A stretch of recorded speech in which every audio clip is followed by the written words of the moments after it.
تعالوا بقى نعمل وصفة خطيرة لرمضان. احفظوا الفيديو ده عندكم لأنها من الصواني المسرعة والرهيبة. حطينا بقى شوية زيت في الحلة بتاعتنا واتنزلنا ب2 كيلو من البطاطس متقطعة زي ما بين عندكم كده شرايح عريضة. بعد كده هنضيف عليها التوابل دي: ملح، زعتر بري، 7 بهارات، ربع معلقة من كل حاجة. قلبي بقى وشوحيها كده، وأول ما تبتدي تاخد اللون الجميل ده انقليها في البايركس بتاعنا. نزلت بقى دول صدرين من الفراخ، أحلى وجبة غدا أو فطار في رمضان بصدرين فراخ بس. قطعتهم مكعبات ونزلت بمعلقة زيت كبيرة وقلبت كله كده لحد ما بدأت الفراخ تاخد لون وتاخد صدمة على النار.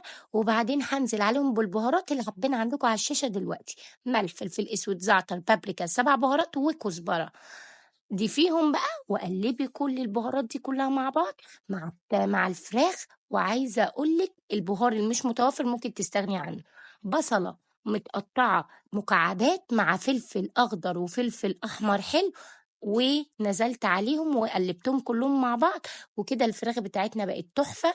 ضيفيها بقى على الايه، على البطاطس بتاعتنا. وطبعا انا كنت عامله البشاميل المتين، وقبل كده انا نزلت لكم وصفه البشاميل.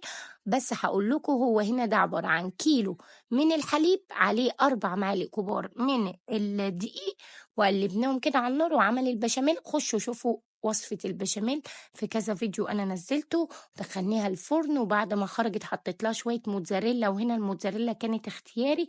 زينتها بقى بشوية فلفل وشوية شبت. وتعالوا ندوق. عايزة أقول لكم شايفين قد إيه هي جوسي وكريمي وتحفة. ما تنسوش تجربوا الوصفة لأنها فعلا خطيرة. وما تنسوش لايك وشير. باي باي.